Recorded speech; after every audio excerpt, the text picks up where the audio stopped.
Hmm. Um, we're um, so what happened was I in the idea of putting all of the articles together, and the idea of like you've got all the articles, and so let's consolidate them and make sure they're all in one place or whatever. um, I had that in part of my head, but then on in another piece of my head, so it was sort of like it was like mind mapping where things that shouldn't be off. So you get this like nucleus thing, and you've got the pieces that are, like a stick and a bubble here and a stick and a bubble here. And so Yeah. you had like in the middle, you had sort of like the Mobilized Church Network, like or the map to multiplication maybe. Sure. And then over here you had articles that supported specific elements of it. Over here you had like core ideologies and whatever. Over here I had like practices and best practice, whatever. And then over here I had this piece of like, how do you get people up to speed, change the culture, onboarding, that kind of thing. Right. I'm like, but the problem is that needs to be the big bubble. Like Hmm. all of those things need to be the big bubble. The big bubble is all of that. Those Right. are all those are all very important pieces. And so if they're all in their own separate categories, what's going to happen is I'm going to go get the articles and I'm going to get those in one place, and they're all going to be disconnected. So I just finally just, man, I thought about it and prayed about it. And I'm like, how can we bring this all together so that Hmm. everything is associated, but it's categorized in one master location or one master document or whatever. Right. And so I spent about a month sort of figuring out how would be the best way to accomplish that. And I thought, really what we need is we need something where basically just like our videos, where Right. start to finish, one cohesive linear, deal. Right. This is start to finish. It's got the core philosophy, the ideologies, the core principles. Then it's got the articles that associate. Then and then it's got stuff that's like, because like for example, anastrophe and the anastrophe cycle. If you look at the anastrophe cycle, it goes kingdom values to, it spins around kingdom values, which produces tension. The resolution of the tension is letting Jesus change what you care about. That happening, the small tick forward is that happens in a lot of areas of your life. The big result is saturation. The little tick is immersion. The big tick is kingdom fluency. The smallest tick is spiritual conversations, Yeah. right? Right. So, and spiritual conversations lead back to the values, and then that cycle is repeated to somebody else. That is a microcosm of disciple making. Yeah. It associates with be, make, multiply. It associates with X groups. Right. Do you see what I'm Sure. saying? Sure. So it Absolutely. so it took me a month of just sitting with a pen and paper and my colored pencils and all that stuff, and going through and write and taking and going through. First I had to, well, actually it took me about 2 weeks to go and find articles that were absolutely everywhere, bro. That's crazy. So Right. anyway, That's the hard part is like just we were doing everything like in the moment. And right. so I'm the same Yeah, way. it I've was all got just in stuff time. everywhere. Right. I got stuff all over the place and it's so hard to wrap your brain around all that. Yep. So and my thing was Teams just wasn't doing it. It just Hmm. wasn't, because it wasn't about I need a location to house everything. Right. I need a cataloging system. I need, like, Teams isn't going to do that. I need a cataloging system. I need a, now the links What we need to do though is the only way the links work is if you're in Pages. So I tried to do like a PDF, and the Yeah. links don't work in a PDF. They don't work when you pull it up on your phone and try to click the link. You have to open it in Pages and then the links all work. So they're Pages specific links, even Mm, though they're Google, Drive yeah. located. So I thought, well, maybe what we could do is we could then take the document, and because they're in Google Drive, maybe we could give it to Brad and say, if we put this, how can we put these links so that they're in Teams and they're active links? Yeah. I don't know. Yeah. Cause you don't want somebody just goes in and accidentally messes up one little part of the link and then you're toast. Now the links don't Yeah, work anymore or whatever. So right. yeah, you don't want to mess with that. So for sure. All right. For sure. Well, I appreciate it. I will definitely go in and check it out. So just giving people a little insight on what we're doing with the Mobilized Church Network today. It's good Wow. stuff, man. Well, and the cool thing about it is that people might not realize is that it there it starts. I sent you a executive assessment document as well. Mhm. And the executive assessment document, it's a historical review of the pathway that's got us to where we are, Yeah, so that we can take a look together and say, like, did we just sort of ramble into some of these places where we were led by some of these places? Are these the best outcomes? sure. Are is this? I had a great conversation with Scott the other day, and in that conversation, he was talking about. He said, I don't. He said, I'm just going to be honest. He said, all I know is Lifeway. And he said, so I don't know what you guys are seeing outside of Lifeway. He said, but I don't know if you've noticed, but he said, we haven't had one X group come out of a multiplication gathering. And he said, I don't know that the current structure for multiplication gatherings work. And I said, what do you mean? I, he said that I think the only thing that we've seen in practice, he said, and he was like, I'm not arguing with like the ideology or the processes or whatever. Sure. He said, I'm just saying that the only thing that we've ever seen is if you have a disciple maker and somebody is who's coming along the process, somebody that you would bring into the multiplication gathering, and you have a new disciple and you start an X group and that person learns it in that framework. Yeah, I think the gathering is good for culture movement. Exactly what I told him. It's exactly what I told him. I think it changes the culture. It helps people to understand where you're headed and where you're going, because if you don't have that, then you don't have anybody that really knows the path and the direction of where you're headed. You know what I'm saying? Yes. So Well, and it's almost so like you have to have a starting point somewhere. so watch this. So I told him, are we populating, by the way? Oh yeah, I got 15 Yeah, people watching. we're all good. So one of the things that I told him was, I said, well, there's two things. I said, number one is, I said, I do believe that there's a level of culture creation that can happen by just simply in the process of doing it. And he said, I said, maybe if you had five or six, because he said, well, you're talking about starting with five or six disciple makers, right? Like in a multiplication gathering. If Yeah. you had five or six and you just buckled down as a pastor, he said, because I'm wondering if sometimes it doesn't work because the pastor's not doing it, like if it doesn't work if the pastor's doing it, it doesn't work if he's not. And so then he said, why not just grab those five or six people and have two or three X groups and say, go talk to some people, find disciplable people. Here's how you do it. Bring them in, and we're going to show you how to do X group. I said, I agree with that, but here's the problem. Right. I said, I believe that the multiplication gathering is a process by which I said three things happen. I said, number one, whoops, sorry. Number one is if you count by three this way, if you start with number one, you need to start with your pinky. Don't do it Number, that way. I know. Number one is, I said, I believe that to recognize transformation in the lives of others, you have to experience transformation in your life.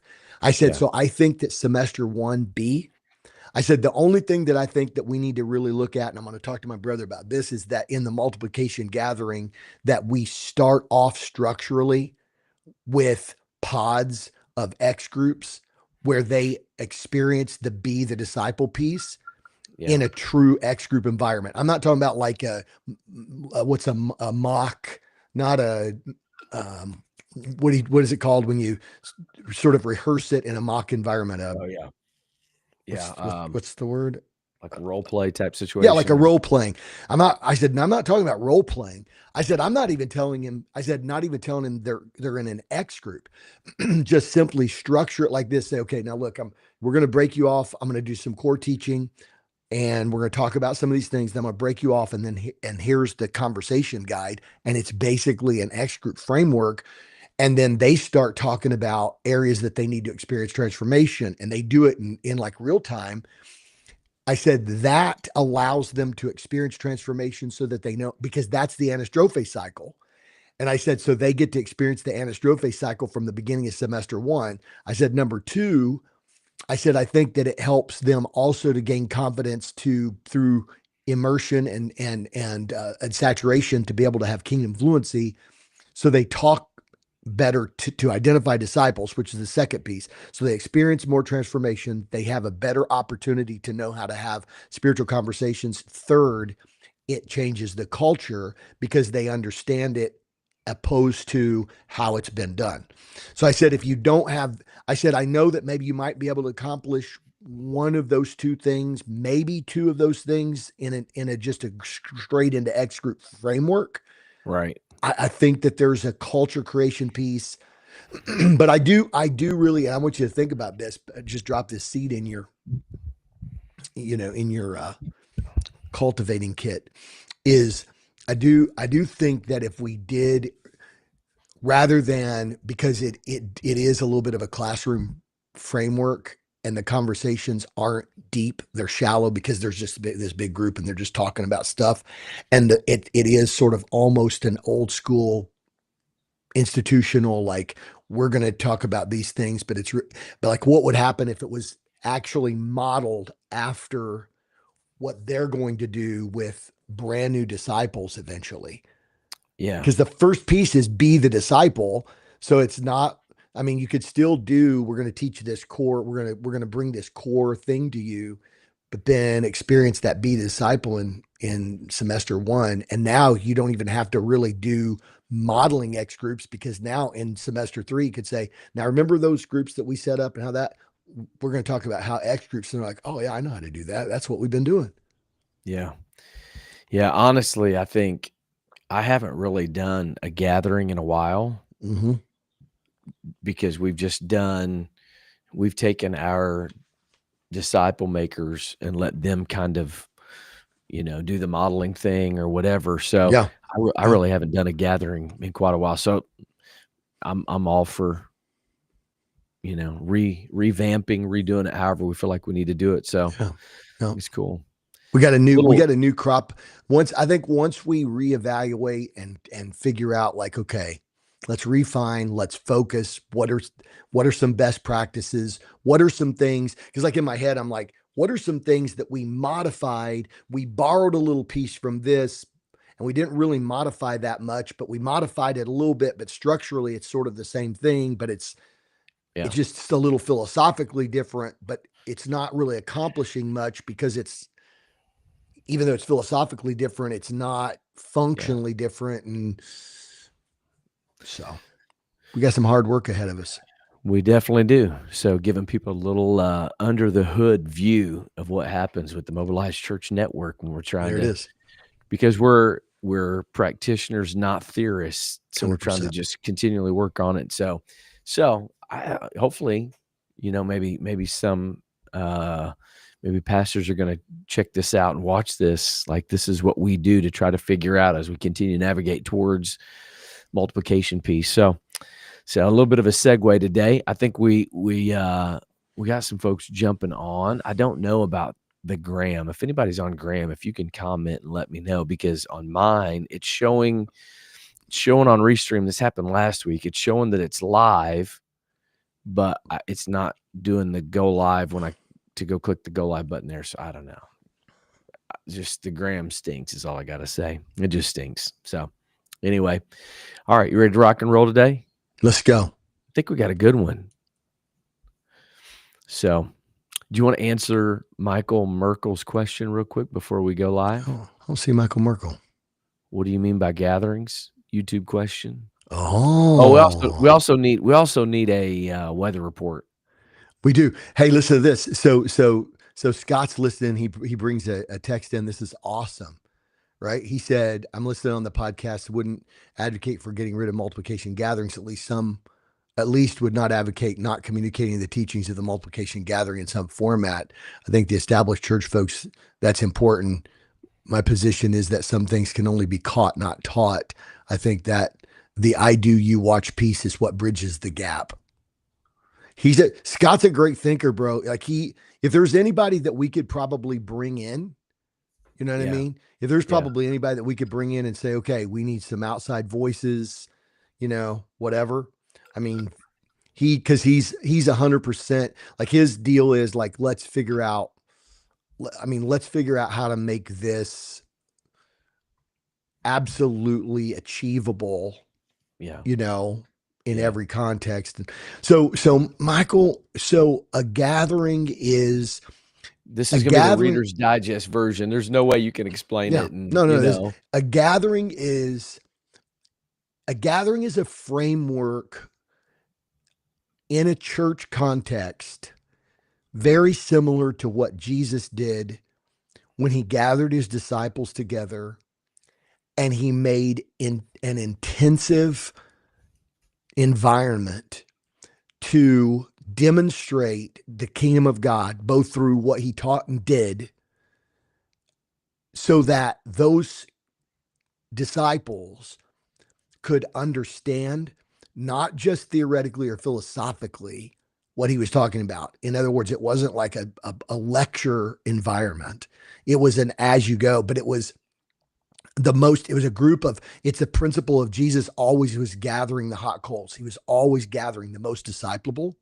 And so our concept in the map to multiplication is as you begin to move a church towards a missional model, the methodology of the mission is not let's figure out how to get people through the door. Let's take guests and turn them to attenders and attenders into members. Let's launch a missional movement where people live like everyday missionaries. Those people that are first adopters to that principle, those people that are they're highly disciplable.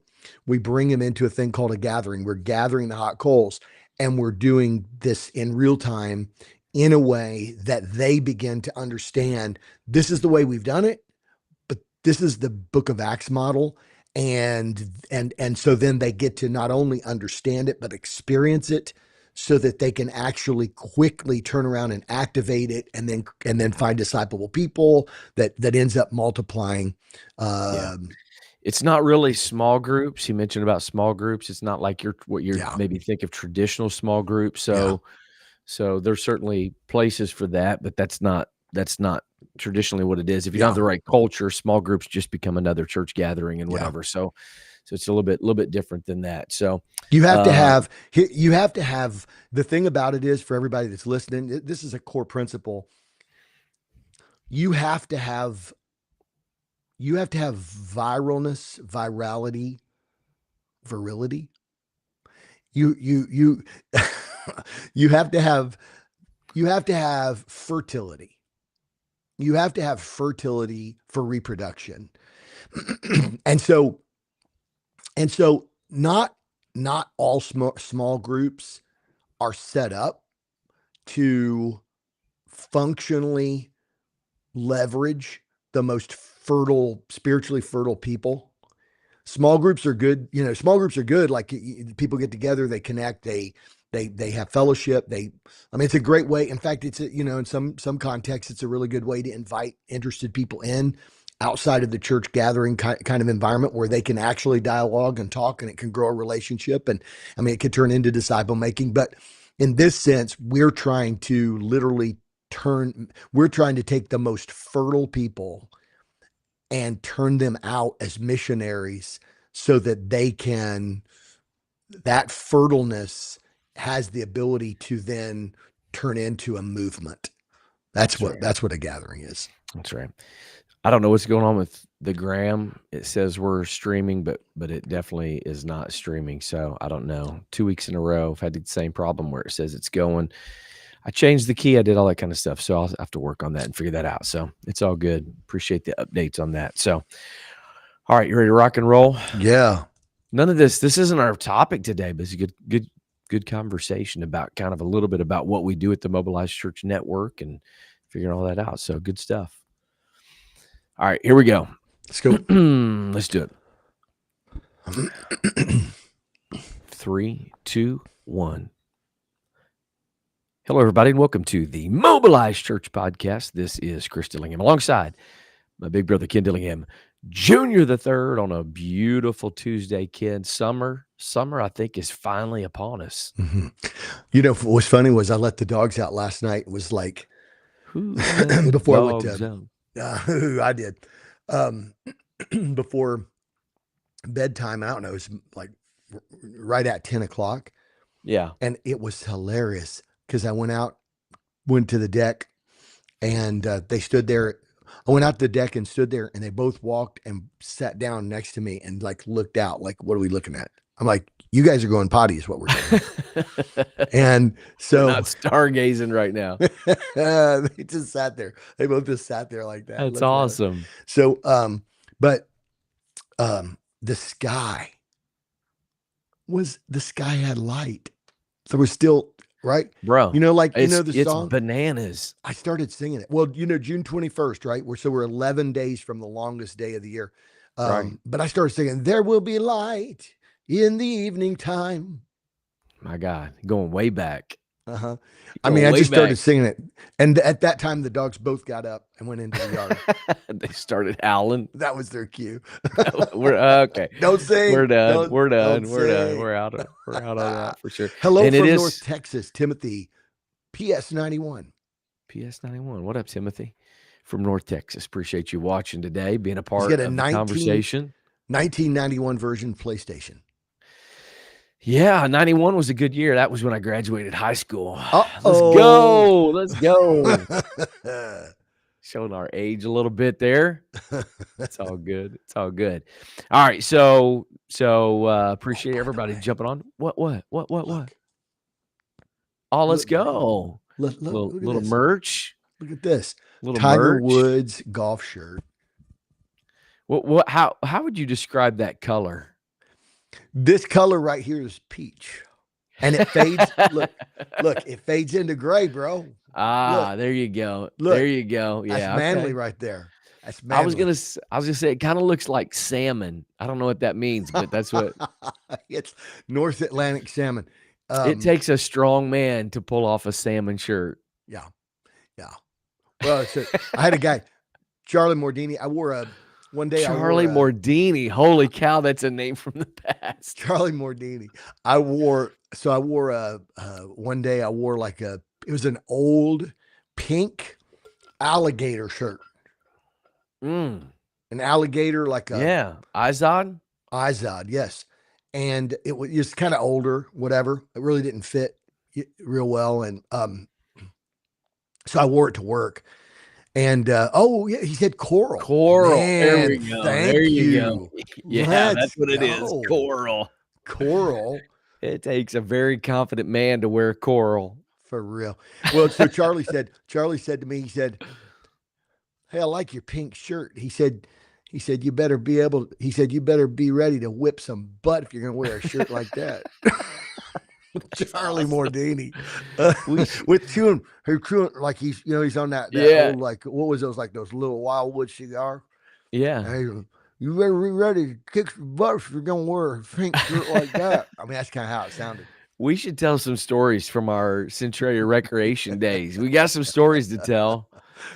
I put the bucket of a backhoe into the side of our work truck and flipped it almost completely over. You didn't.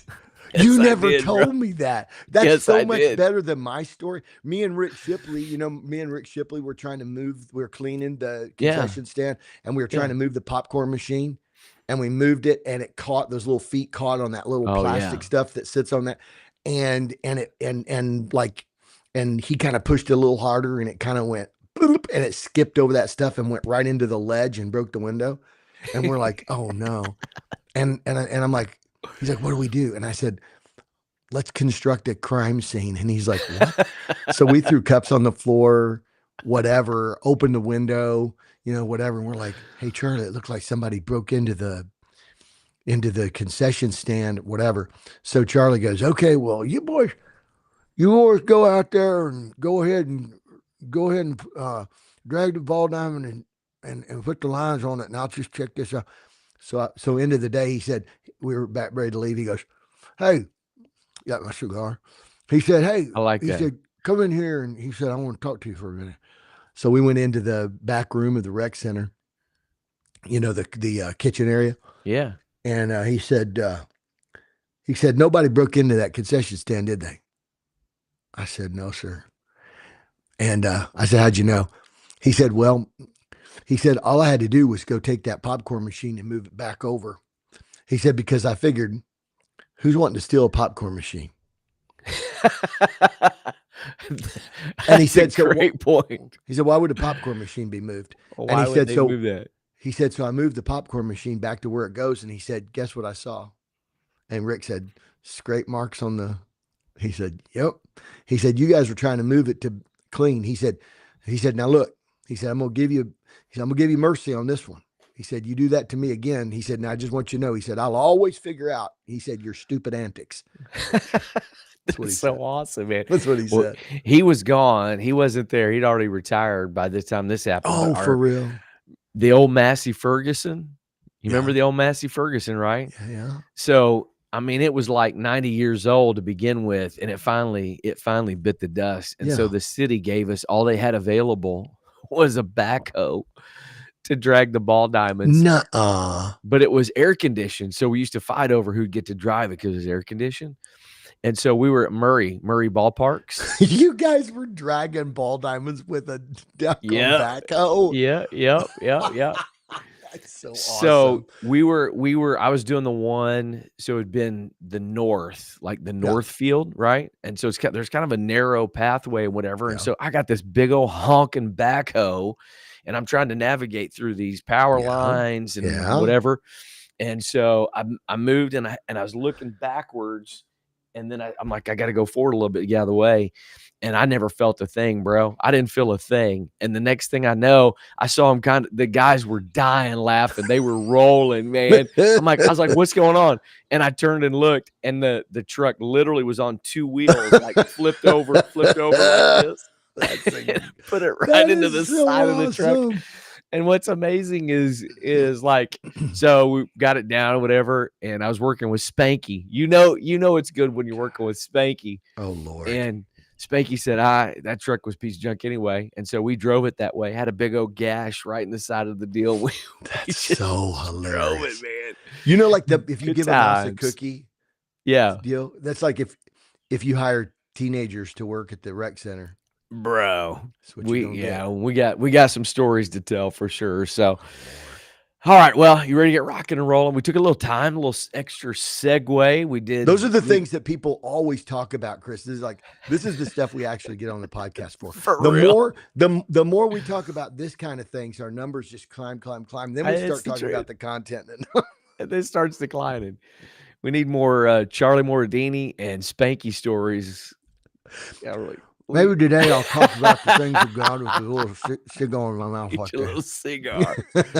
Oh, man, the thing about so it is, though, I do think I need to make a clarification because I just realized that post-edit, this is going out without the video.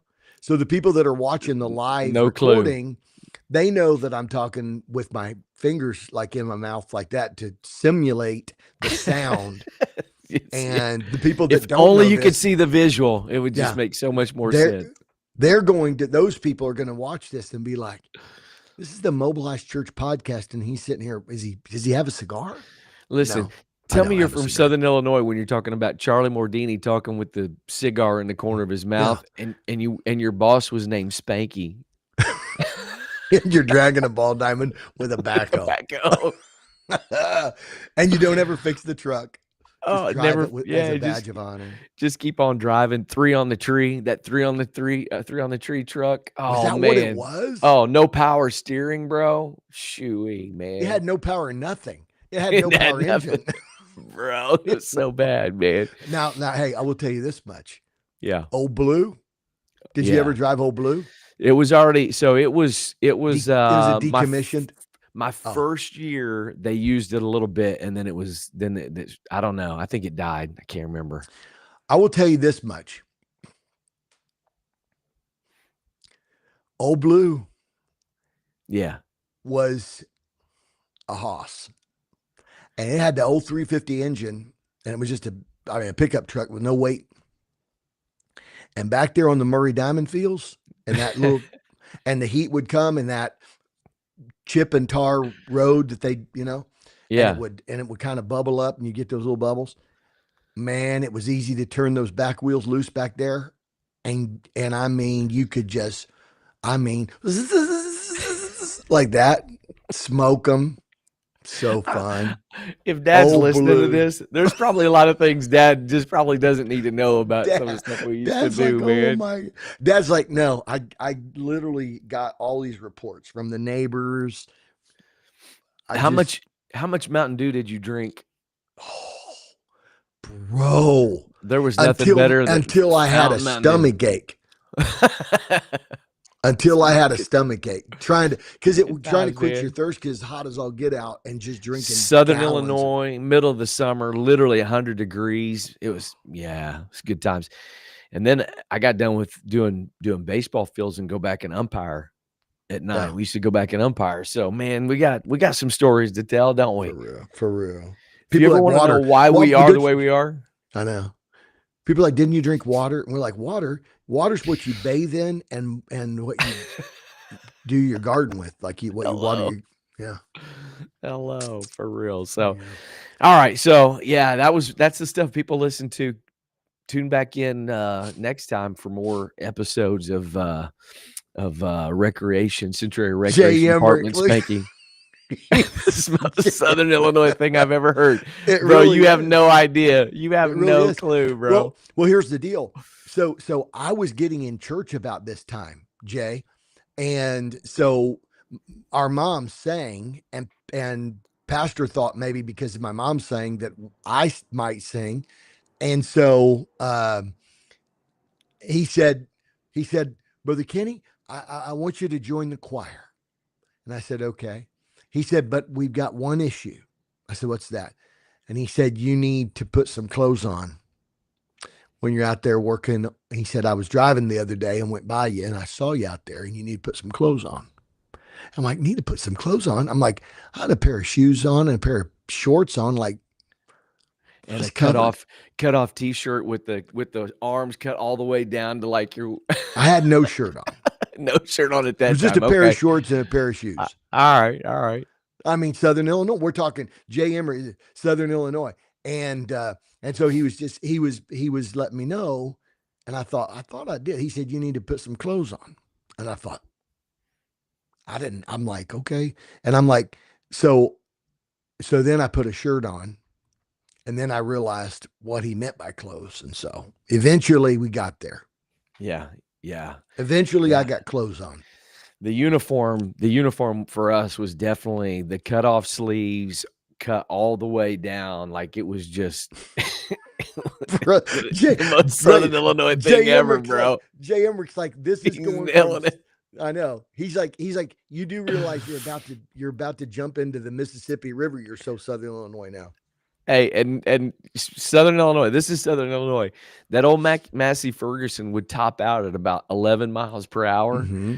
and we used to have to drive across the entire town. I think there were 11 ball fields we used to have to do and drive Mm-hmm. across town on that thing, and it was Diesel emanating fumes heat off the deal, and it was 100 degrees outside. So, and the diesel oh fumes. The man, exhaust was coming like right oh, in your face. it's horrible. So, Yep. Anyway, it shaped us. It it made us into who It we are shaped today. us, Good as I say, old shaped us into the men we are. for Wearing real, for coral, real. baby, coral. That's what I'm Wearing talking. coral. That's where it all started from. It all started The with the coral. coral shirt. Yeah, Charlie This is Mordini how coral. this is how our brains work. We started with a coral golf shirt and ended up with Charlie Mordini smoking a cigar. Oh, Baba. Oh, I feel sorry for Reese having to do the post edit on this one. Reese is like, for real. But the funny thing about it is our numbers of viewers has not dropped. So It's not. So yeah. still hanging strong. So we appreciate that. So and that's minus Instagram. But don't get me started on that. So Brother Culber said, LOL, not Spanky. It was Spanky. Spanky Smith, good old Spanky. And what you would imagine with a guy named Spanky, an adult man named Spanky, that was it. He was a treat, man. You He was know the fun. old song Actually Spanky, he's on Facebook, so he may hear this, and that would be so fun. I'm Somebody sure needs to he's got tag some him. stories to tell about us. I don't even want to Oh yeah. know. Yeah. Yeah. But it's one of those deals though. It's one of those deals where it's like, look, if you don't tell what you know, we won't tell what we know. Yeah, But that's exactly right. the thing about it is you know the song that said I was country when country wasn't cool, Yeah. you know? Yeah. He was mullet when mullet Oh wasn't cool. man. And I think if I'm not mistaken, I think Spanky is a Hall of Fame basketball referee. No way. Yeah, no, I think for real. I may have to look that up, but I think Spanky Smith is an Illinois Hall of Fame That is basketball so referee. awesome. Somebody needs to tag Spank. If you're watching and you tag him and say, dude, you got to, you have been, Oh, man. is Charlie Mordini still living? I think he might be. I think it might be. I'm not sure. That's been a long time ago, bro. But here's the crazy thing though. Okay. Yeah, The crazy yeah. thing about it, and I like Michael Merkel. Thank you. He said it's good, it's real, it's genuine, people can relate to it, you know, it's real world. And here's the thing, and we're talking about the Mobilized Church. Like this is the Mobilized Church podcast. And I think the thing about this is that it demonstrates we weren't raised from some kind of like religious royalty family. We weren't raised from some like these are the places God came. Clearly Yeah, by these right. stories. Right. These are the places God came and found us. And I think it causes an understanding or maybe hopefully a realization for people to say, you know what? There's people around you right now that you Oh, might man. look at and go, there's no snowball's chance in a hot place that these people are going to become something for God. Maybe, you never know. Have a conversation with them, talk to them, connect with them. I mean, this is, you know, this the story.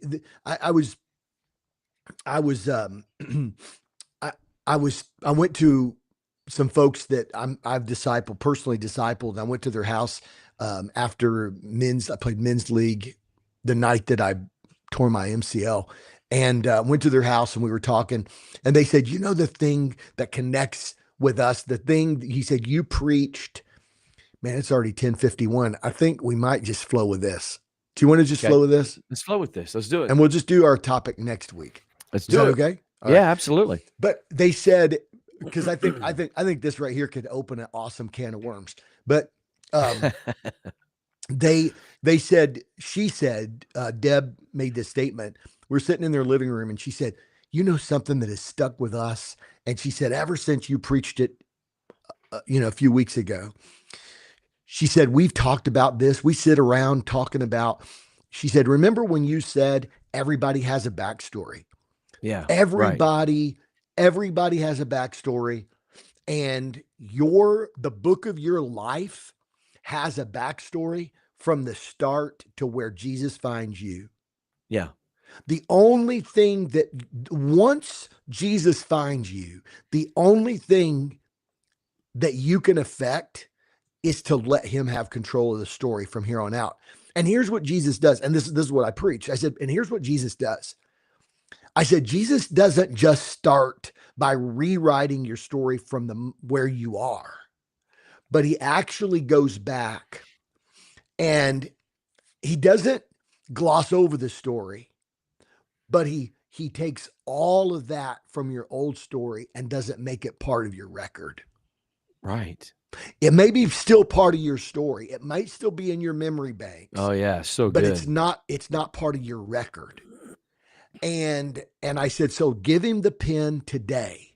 From this day forward, let him write your story from this day forward, and put the pen in his hand. And she said, we have sat and talked about that, and talked about, how much better it is to let Jesus, he's the author and finisher of our faith.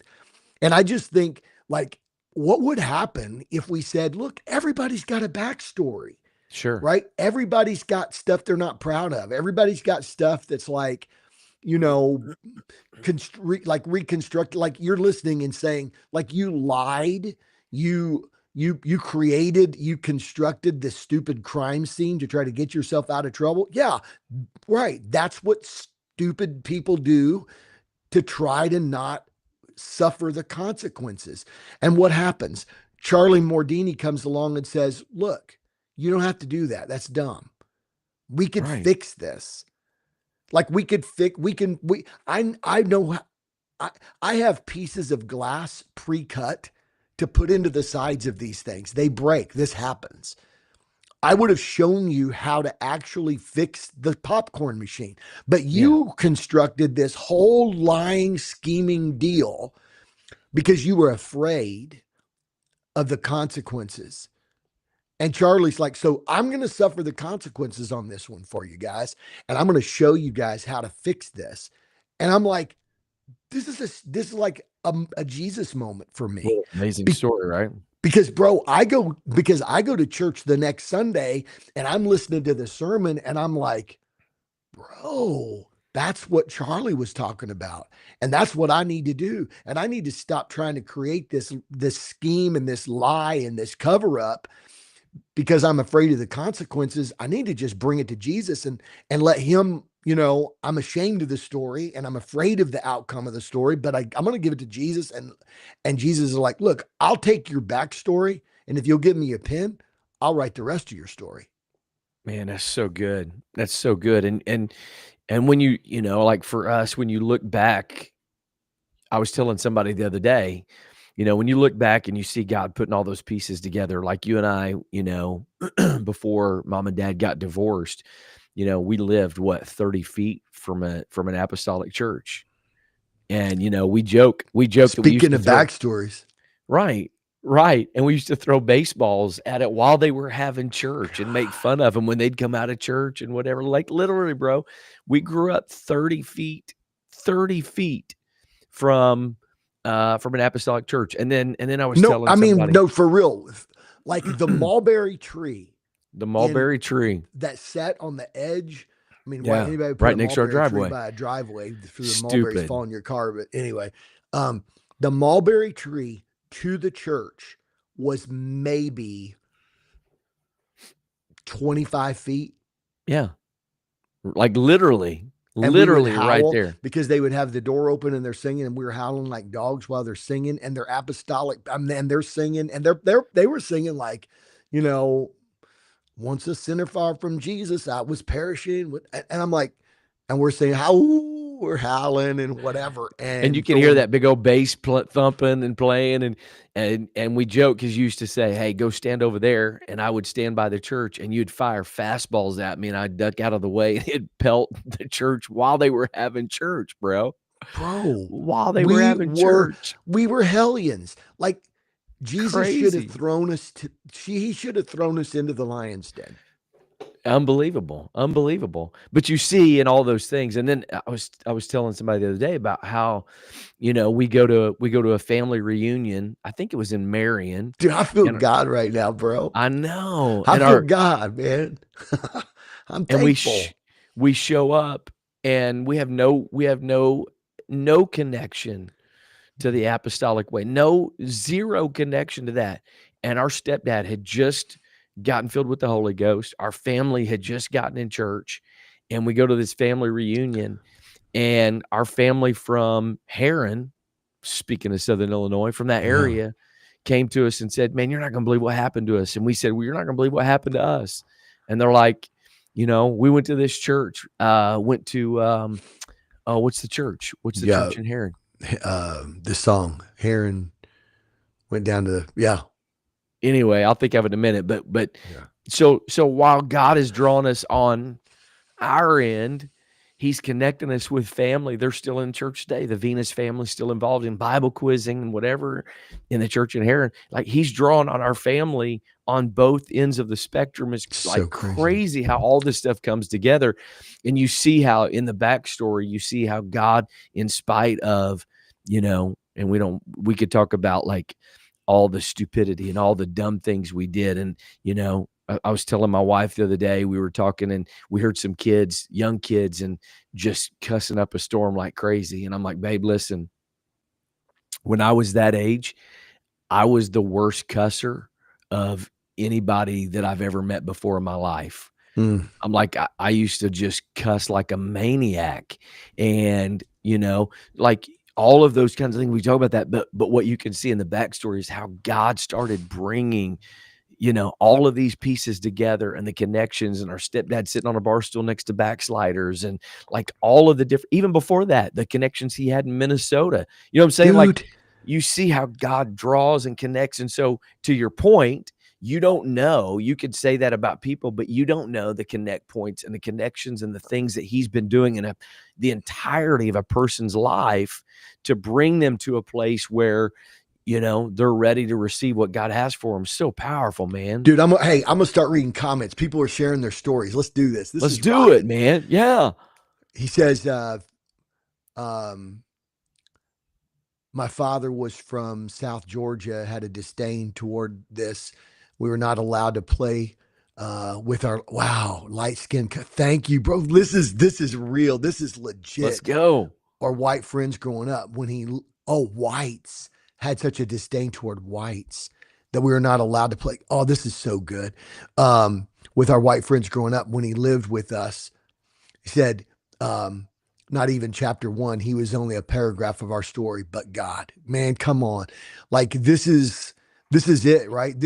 And that's, Yeah. I mean, that's the thing, right? Like Michael Merkel said the night I got the Holy Ghost, my mother dragged me to the altar for prayer. I didn't want to be up there while folk were praying. I wanted them to all shut up. Michael, look, yes, but then God showed up. I felt his presence. Tears began to flow. He gave me We've been mercy. there. Chris and I made up our minds. We were, man, we were like partners. We were connected. It was really weird. Like we looked out after each other in a way that has been unique from the time we were very, very young. And we were just close, like naturally close for like all of our lives. But especially early on, like we would get up in the morning and there was something driving us. We had bunk beds.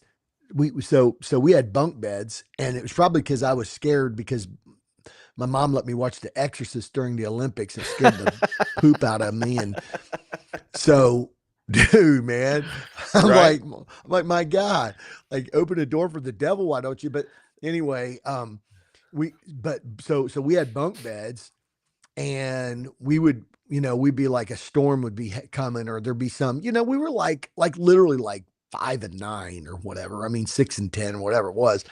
And we had like a Jesus bookmarker, the picture of Jesus on one side and like the 10 Commandments on the other side. And we would prop up Jesus and say, Jesus, and we would pray, say, Chris, let's pray this prayer. Jesus, watch over us tonight. And we got that prayer at VBS and we felt peace. And so Chris and I would go, and the pastor at the Christian church, Mm-hmm. he said, boys, if you come to church early enough and come for Sunday school, Yeah. when it's time for church, I'll let you ring the church bell. And we would get up and we'd get our clothes on and we'd walk through our backyard to the church that was on the other street over from us, but it was just across our backyard, to First Christian Church in Odin, Illinois, so that the pastor would let us ring the church bell, you know?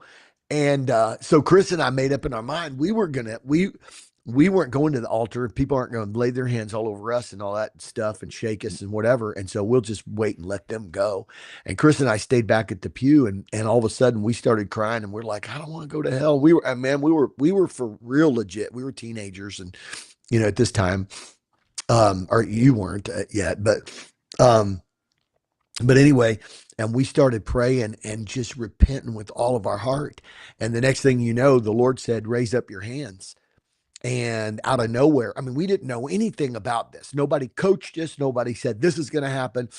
And the Lord just kept saying, lift up your hands. Like it was like a surrender thing. And I just lifted my hands up and lifted up my hands and started speaking in an unknown tongue, like a language I'd never learned before. And I could literally hear it bouncing off the back wall. I'm just a young teenager. Yeah. And I look over after like I'm done at my brother's same posture. And when we were done, they said the weirdest thing happened. You guys both at the same moment, exact same moment, just raised your head up and just started speaking in tongues at the same exact moment. Like literally, God was speaking to both of us, and He's like, I'm going to tie you guys together in a way that you couldn't tie yourselves together. And He's talking to him and me, and we both lift up our head and speak in tongues at the same moment. This is amazing. Crazy. Oh, At the seat, because we didn't want anybody messing with us, right, because and we didn't want anybody messing, like he was saying there. Yeah. we didn't know. Powerful, powerful stories, and all of the things.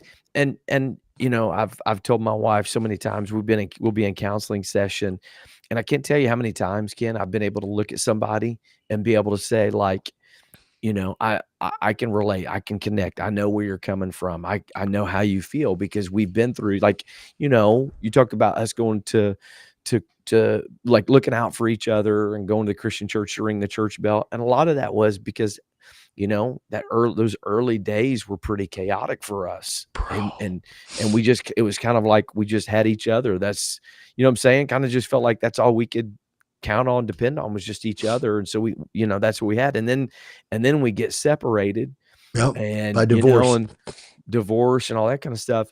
Eh, but that has been one of the greatest assets I've had in ministry, to be able to connect with people. Yeah. And I'll say, well, are you feeling this way? And they're like, yeah, absolutely. That's totally how I'm feeling. The flip side is, my wife Yeah. for the majority of her life was raised in a good, solid home. Dad was in ministry most of her Yeah. life, and he came out of alcohol and whatever. But for her experience, the Yeah. majority of her Not a life, lot all of she can remember. dysfunction. No. But here's the thing. Here's the thing.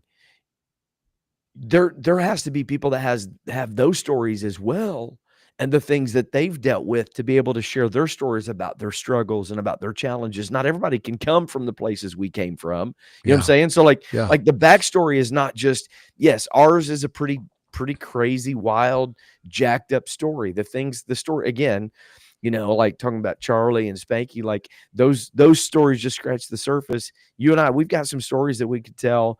What we've told today are just surface stories of things we've experienced, the hardships we went through, the Hmm. difficulties and challenges and troubles. Like, it just scratches the surface. But God fits the body together. Everybody, this is the point. Everybody has a story. Everybody's Hmm. got a backstory. Hmm. You may not have, you may not have the alcoholic stepdad coming home, drunk every day, or picking you up from school every day and going to the bowling alley or whatever. Like, you may not have that story, but you still have a backstory that Hmm. people need to hear, that Hmm. you understand, relate, connect, and demonstrates and illustrates the mercy, the grace of God, and how God can transform a life. Man. Yeah. And I tell, my kids, because my kids know all these stories. And Sure. so they've grown up in a home that has tremendous stability. My wife, is a pastor's wife, and I mean, excuse me, a pastor's daughter. Obviously, she's a pastor's wife now, but Yeah. she's a pastor's daughter, and she's, you know, and she, like your wife, has that same story, the same backstory.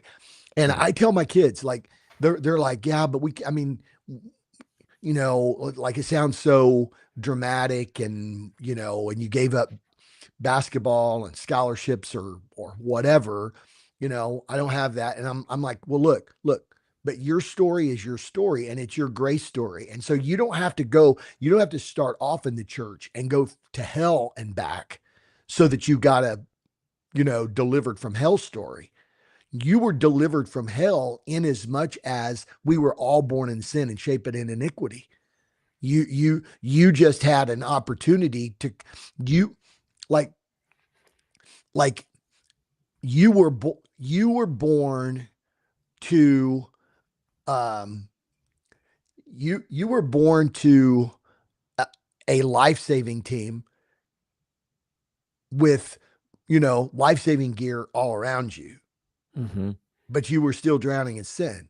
It was just that it was fast that the life-saving ring was thrown to you. You weren't Sure. way out there and nobody even saw you, struggling to breathe. It wasn't Right. that you were, but you were born into a Holy Ghost Baywatch family. you, you were saved and sanctified The version. Hoff. The Hoff. The saved and sanctified version. Who, But you who's know what I'm saying? David Hasselhoff? Yeah. Okay, that's Ken Senior. Speaking of no No, shirt. yeah, no, but the thing is though, like you were born around all of the life saving equipment, but you still Yeah. needed saved, and I just think this is so, man, this is so important. I think we need our kids need to know, like our kids need to understand it. Like you've got a story too, and your backstory is that you were just as lost. You were just as lost. Um, and so and I think this is another thing that I think that we need to really wrap our hearts and minds around. And I'm thankful, like Timothy PS 91 said, I grew up in a very dysfunctional home in Oregon, but the grace and mercy of God, he now pastors in North Texas. Who would ever thought? That's it, man. And but this is Same. why it's the Yep. Mobilized Church podcast. This is why we want to be the Mobilized Church, and here's why: because God's not looking for us to identify people who look like potential church members. Yeah. Our if what we're doing on mission is going out and looking for people that's like, boy, they look like it Yeah. wouldn't take much for them to be a church member, that's missing it completely. What we're doing is today trying to communicate that a person may not look like a potential church member. They may be throwing the baseball off of the side of a church that they will end up preaching in at one point in their life. Like Absolutely. they're going to pastor the kind of church that they were standing outside mocking and howling while they were singing and throwing baseballs off the side of the church, literally. And they're going to pastor that kind of a church one day.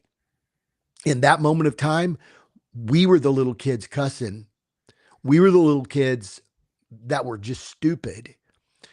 But the reality is that what God knew was that, but one touch of my presence, one glimpse of my glory. We need to look at people and say, I'm not looking for somebody who looks like they could potentially be a church member. I'm looking for somebody who's willing to let Jesus change what they care about and change their life. That's all. That's all I'm Yeah. looking for. Yeah, absolutely. I remember going back, Ken, years later. I went back to see my childhood best friend when I was a little kid. Remember Tim Schoonover? Uh-huh. So I went back to see Tim Schoonover later on, and we were just kind of catching up. He's asking me what I was doing, and at that point, I was getting ready. I was getting ready to go to Bible college and whatever, and he was asking me what I was going to do, and I was like, "Man, I'm going to Bible college. I feel like God's called me into the ministry or whatever." And he literally started laughing. He was Did he like, really? yeah, he's like, No, for real. Like, what are you gonna do?" And I'm like, "No, for for real, bro." He's like, "You? There's no way. Like, there's no way you're gonna be doing that." Like, like, and that's the whole point. And I think one of the things they like through these stories, as you were just talking there, like my brain was just going through all of the different things Yeah. that God started doing. And even after like our family got in church, the experiences we had, the just the supernatural experiences that we experienced together that God walked us through and how he was Mm. preparing us. And so the backstory, like through all of that, like I'm reflecting through this whole podcast, they totally Mhm. unscripted. We had no Yeah. idea it was going to go this route at Yeah. all. Right. But like I'm reflecting and I see all of these touch points, all these moments where Mhm. like God intervened, God intercepted in a place of somebody where it seemed like it was the most unlikely. There's no way this Mhm. person would ever do this or be this. So it has my mind going. This again, this is why the Mobilized Church. Who around us is the least? Who around Mm. us is the most unlikely Yeah. person that any that you have no idea the things that God is doing. That's why we're co-laborers with him, the things that God is doing behind the scenes and all the little pieces. I remember years ago, I'd asked the question in church um, on a Wednesday night. I asked him, I said, how many of you were not raised in church? And probably I'd say about 60% of the crowd raised their hand. And I said, okay, out of you that were not raised going to church, how many of you had like a moment where there was just kind of this awakening in you or something happened where you're like, you know what, there's got to be something more than this? Or you knew like, man, he's out there. I just got to find him. I don't know what's going on. 100% of those hands went up, Ken. Wow. 100% of those hands went up. And it just, man, it was like a revelation. It was an absolute revelation of the co-laborer piece with Jesus. He is moving on people. He's drawing people. He's not 100%. willing that any should perish. 100%. Yeah. And they're Yeah. going to have a backstory to tell. Like don't take that pressure on yourself to think that you're the one that has to convince them. You got to be the one that's like, don't take that pressure on yourself, right? To think like, Yeah. I got to convince him. I got to prove it to him. This is why I despise the statement. Sometimes you got to win people to you before you can win them to Jesus. Yeah. Like, I'm not putting that weight on myself. No. Jesus is more than capable of winning someone. My job is just to open the door and introduce them to him. Would you Yeah. like to experience Jesus? Because he can prove his own self. He doesn't need me to win somebody. It's like, well, Jesus isn't quite as likable as Chris Dillingham. So what are we saying?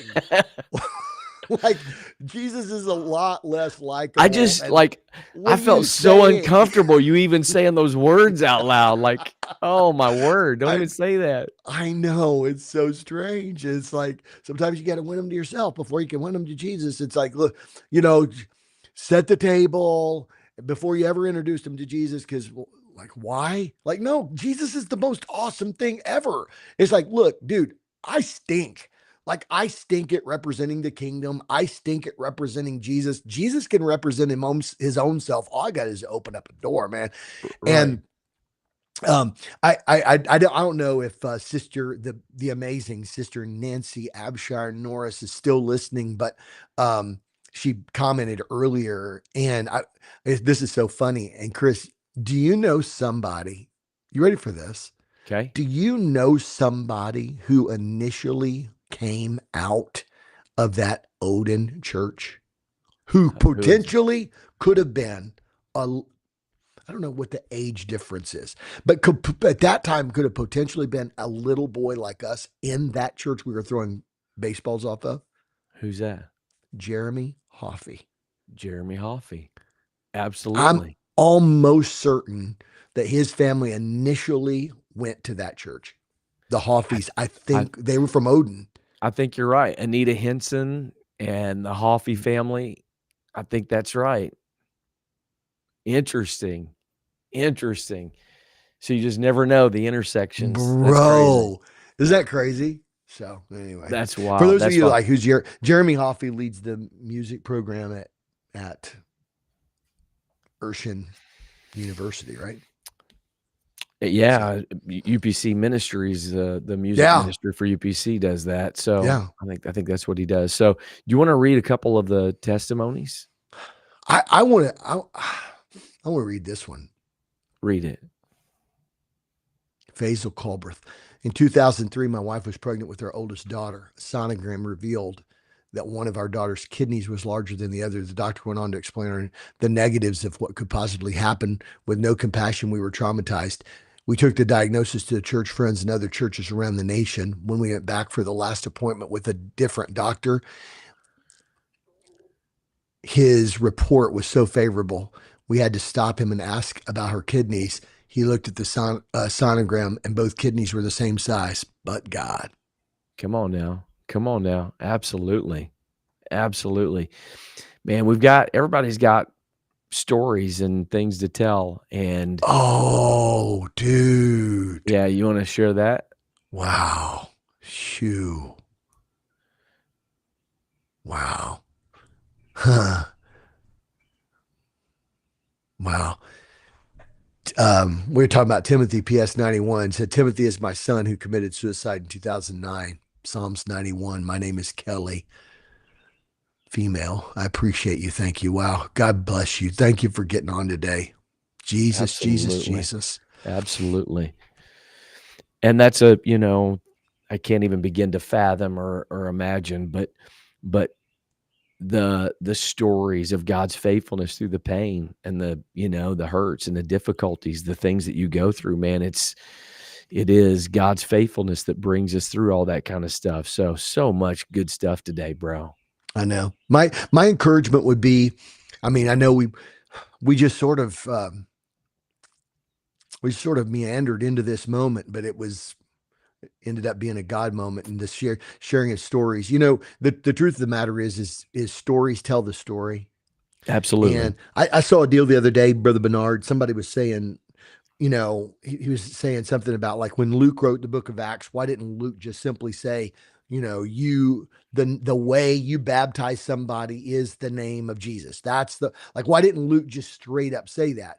And it was so interesting because he said, well, in the way that they have written history for the majority of the history of mankind, before the printing press, history was told in stories because stories were more memorable. Hmm. Like they didn't write down, like, here's what's so interesting. You say, well, you mean to tell me that for the first 30 or 40 years of the church, there wasn't like a New Testament? No, because the stories of Jesus were communicated in story form. You know why? Because 90% of the people were illiterate in Jesus's day. Yeah. And so so the reason why there was like why was it that there was a rehearsing of the Pentateuch every 7 years, so that in a man's lifetime he would have heard, in 70 to 80 years he would have heard, 10 to 12 times the entire Pentateuch. Why? Because that was the way that it was communicated and it was transmitted. And so he made this statement. He said when Luke told the stories, he Hmm. was telling the how. The how Yeah. is embedded in the stories. We want Luke to tell history the way we do, in a very technical, this is the way you do it. But when Luke's telling the story, he said Luke would have said, well, I told you. This is what the apostles did. And in every instance, and that was the story. So when I told you the story about, what Peter said to the crowd, when I told you the story about how they baptized in Samaria, in the revival in Samaria in Acts 8, when I told how, they were baptized in 10, and, so on and so forth. So anyway, my point of saying that is to say stories tell the story. So here's what I want to encourage people to do today. I want to encourage people to a have a boldness to tell your story. Yeah. Don't think that you have to explain everything from a doctrinal perspective. Does not undermine the power of the Word of God or the power of doctrine. What we're saying is sometimes the most beautiful open door access to doctrine is through your story. Tell your story. Look for people just in a natural way. Share what God's done to you. People that are open to that will respond with they'll respond favorably. People Yeah. who don't, this is speaking the peace of the kingdom. This is Luke 10. This is speaking the peace of the kingdom. This is how Jesus gave me shalom. This is the shalom that he's offering. This is the peace. This is everything as it should be. The word shalom biblically is literally everything as it should be. And so Yeah. when you tell your story and you say, my life wasn't as it should be, but I met Jesus and he's begun to make my life everything as it should be. And there are places that aren't still, haven't been made, but he's the Prince of Peace and he's working, and he can be that for you.